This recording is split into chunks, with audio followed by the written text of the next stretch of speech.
Hello les amis et bienvenue dans ce nouvel épisode de la chaîne. Alors aujourd'hui, qu'est-ce que je vais vous présenter? C'est mon nouveau sac photo. Allez, c'est parti!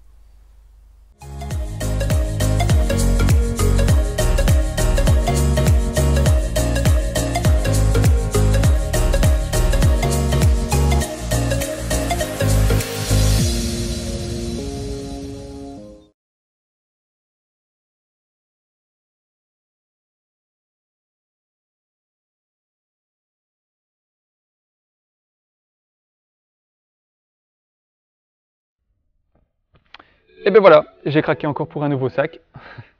C'est le quatrième, je pense, qu'il y a chez moi.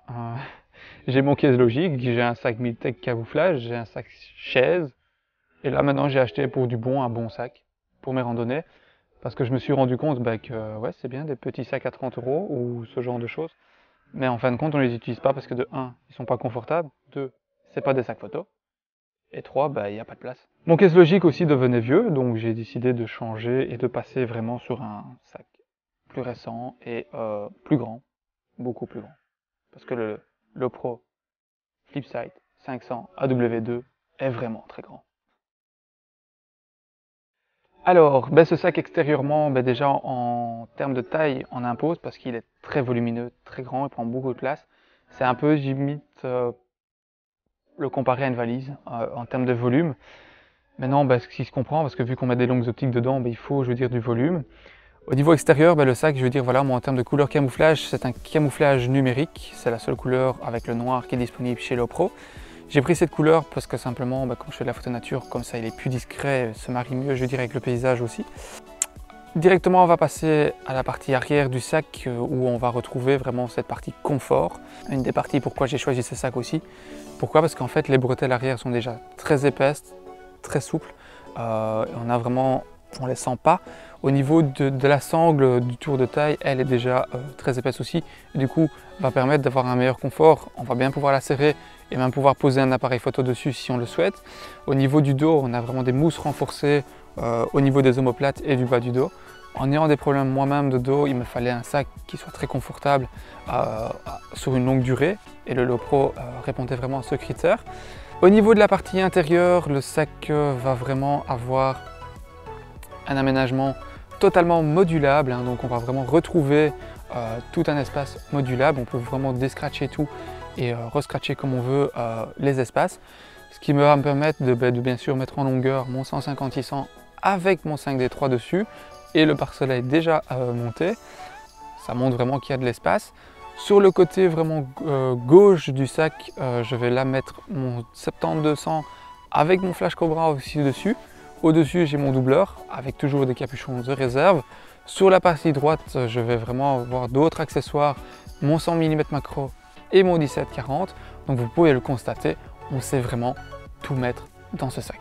C'est vraiment le sac idéal si on veut vraiment caser tout son matériel photo. Au niveau de la pochette toujours intérieure, on a l'autre partie où on va pouvoir mettre des cartes mémoire, des petits accessoires supplémentaires, mais très bien un PC portable. Moi je mets mon MacBook Pro 13 pouces dedans sans problème, ou mon iPad.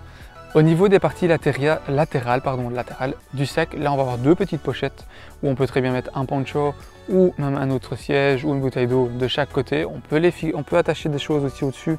Donc si vous avez vraiment beaucoup de matériel, on sait vraiment caser pas mal de choses. Un petit siège, une tente pliable, on sait vraiment tout mettre. Honnêtement, il y a de l'espace. Au niveau de la partie avant de ce sac, on va retrouver le support trépied pour pouvoir attacher son trépied directement dessus. Donc on a une petite sangle au-dessus et on a une petite sacoche en dessous où on va venir glisser le trépied et le fixer par le dessus. Toujours au niveau de la pochette avant, on peut l'ouvrir et du coup encore restocker du matos dedans. Vous allez me dire, on n'en finit plus au niveau du stockage sur ce sac, mais c'est vraiment le cas, on peut vraiment stocker au maximum. Là, on va pouvoir mettre encore soit des accessoires, de la nourriture, un poncho, des vêtements, ce que vous voulez.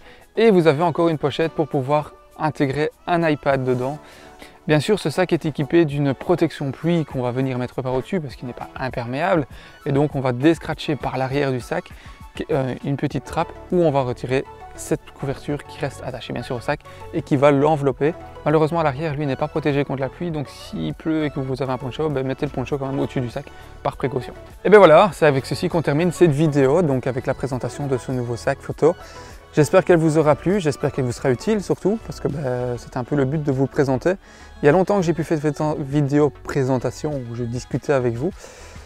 Ça fait bizarre d'ailleurs de s'y remettre un petit peu. Les dernières vidéos étaient vraiment soit sur le voyage où j'ai pas vraiment vlogué. Pourquoi j'ai pas fait de vlog réellement parlé au Canada? Tout simplement parce que j'ai pas vraiment pris le temps, je m'en excuse. J'ai vraiment profité de mon voyage à 100%. Donc on se revoit très bientôt dans une prochaine vidéo. Si vous avez aimé cette vidéo, laissez un pouce bleu. Vous retrouvez tout le matériel utilisé pour cette vidéo en description. Et je vous souhaite de bonnes photos et surtout profitez, on est dans une période d'automne. Les couleurs sont magnifiques, il fait encore super bon. Et faites des photos et des vidéos. Allez, ciao!